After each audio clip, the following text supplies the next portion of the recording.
और मित्रों, अनेक जगह हमारी इस नई पीढ़ी पर जो ये नौजवान बच्चे बैठे हैं, इन पर आरोप लगता। मैं तो 42 साल तक अध्यापक रहा और शिक्षा विभाग का सब कुछ जानता हूँ। इन बच्चों को कैसे हम जानते हैं, इनके बारे में सब जगह कहते हैं बच्चे उद्दंड होते हैं, फंक्शन नहीं देखते, कवि सम्मेलन नहीं सुनते, आदि आदि। मैं पूरे देश में कहता हूँ, विदेश में भी, अगर तुम्हें नई पीढ़ी का सलीका सीखना हो ना, कवि सम्मेलन कैसे सुनते हैं, अलवर आइए, कभी पता लग जाएगा नई पीढ़ी और श्रोता कैसे सुनते हैं। ये संस्कार यहाँ हैं।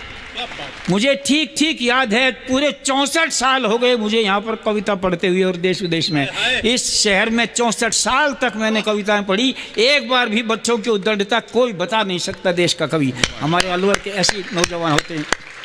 मैं एक रचना और पढ़ रहा हूँ मित्रों, उसके बाद तो कुछ पढ़ने योग्य रहता नहीं हूँ मैं। इस रचना के कारण से ही थोड़ा बहुत जान पहचान बढ़ी देश भर में।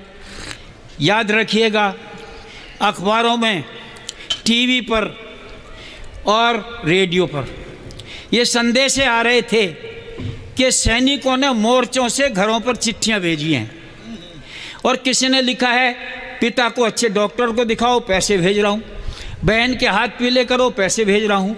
किसी ने ये भी लिखा था कि मेरी लाश अगर गांव में आ जाए, उलट पुलट कर देख सकते हो, पीठ पर एक भी गोली नहीं होगी, दुश्मन की गोली होंगी तो सीने में समाई होंगी, आदि आदि आदि। मैं सोचता ही रहा, क्या सारी चिट्ठियां मोर्चों से ही आई होगी, घर वालों ने कुछ नहीं लिखा होगा। देश में अकेली ही कविता है ये भी, जो घर की ओर से कोई पत्र गया। विनीत ने भी बहुत पैसा कमाया देश विदेश में सैनिक की चिट्ठी लिखकर, पर ये भी सैन्य मोर्चे से ही लिखवा करके लाया।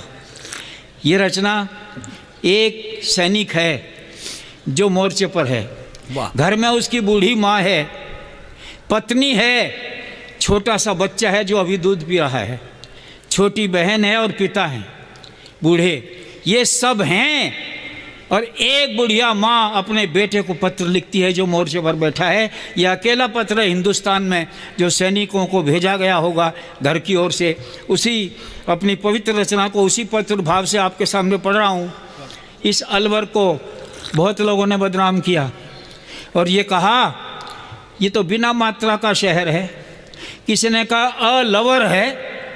मैंने कहा मित्रों, अलवर नहीं है, ऑलवर है, जहाँ सारे दूल्हे दूल्हे होते हैं। ये ऑलवर है। किसने कह दिया अलवर है? और दूल्हा तो अलवर हो नहीं सकता। तो मित्रों, वही रचना पढ़ रहा हूँ। देखिए, एक चिट्ठी और सारा घर मैंने लिख दिया। मैंने देश में कभी आज तक श्रोताओं से न नोक-झोंक की न चुनौती दी। निवेदन तो कर सकता हूँ आपसे, यहाँ भी कर रहा हूँ कि तुरंत पढ़ूंगा रचना। इसका दूसरा चरण आते आते अपनी सुंदर सुंदर सीपी जैसी आँखों से मोतियों को जरा ज़मीन पर गिरने से रोकने की कोशिश करके देखना रोक पाओगे कि नहीं। दूसरा वीर रस का होते हुए तुलसी बाबा ने लिखा है, हनुमान जी जब संजीवनी लेकर आ गए तो तुलसी बाबा ने विचित्र पंक्ति लिख दी, आए गए हनुमान जी में करुणा में वीर रस, जैसे करुण रस में वीर रस मिला दिया गया हो, ऐसा कहा। मेरे तो नाममयी है ये।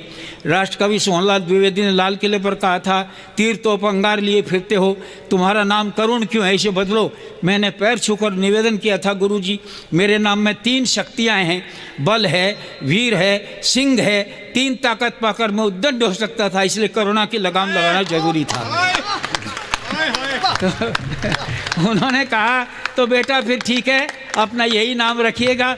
मैंने उसे रखा और आपके सामने वो रचना पढ़ रहा हूँ जिसमें दोनों रस संयुक्त हैं। अम्मा ने खत लिखा चाव से, रोते पीटते नहीं लिखती हमारी माताएं। अम्मा ने खत लिखा चाव से, पुत्र न मेरा दूध रह जाना, तू 1 इंच पीछे मत हटना, इंच इंच चाहे कट जाना। अम्मा ने खत लिखा चाव से, पुत्र न मेरा दूध रह जाना। वाह। घर परिवार कुशल है बेटा, गांव गली में मंगल है। घर परिवार कुशल है लाला, गांव गली में मंगल है। द्रास कारगिल की घटना से कदम कदम पर हलचल है। ज्वालामुखी दिलों में धधके, आंखों में अंगारे हैं, और यहाँ अर्थियों के पीछे भी जय भारत के नारे हैं। द्रास कारगिल की घटना से कदम कदम पर हलचल है, ज्वालामुखी दिलों में धधके, आंखों में अंगारे हैं, और यहाँ अर्थियों के पीछे भी जय भारत के नारे हैं। ये केवल खत नहीं लाडले, वाह, ये केवल खत नहीं लाडले, घर भर का संदेश समझ, इसके हर अक्षर के पीछे तेरा पूरा देश समझ, इसके हर अक्षर के पीछे तेरा पूरा देश समझ। धवल धवल बर्फ की चादर पर तू लोहू से जय हिंद लिखाना, पर 1 इंच पीछे मत हटना, इंच इंच चाहे कर जाना। अम्मा ने खत लिखा चाव से, पुत्र न मेरा दूध ल जाना। वही पद पढ़ रहा हूँ मित्रों। एक चिट्ठी और सारा घर। छुटकी छोटी बहन, छुटकी ने राखी रख दी है इसमें बड़े गुरूर से। छुटकी ने राखी रख दी है इसमें बड़े गुरूर से, और बहू ने वंदे मातरम लिखा है सिंदूर से। छुटकी ने राखी रख दी है इसमें बड़े गुरूर से, और बहू ने वंदे मातरम लिखा है सिंदूर से। मेरे पोते ने चूमा है, मेरे पोते ने चूमा है इसको बड़े दुलार से, इसीलिए खत महक रहा है चंदन की महकार से। वाह वाह वाह। छुटकी ने राखी रख दी है इसमें बड़े गुरूर से, और बहू ने वंदे मातरम लिखा है सिंदूर से।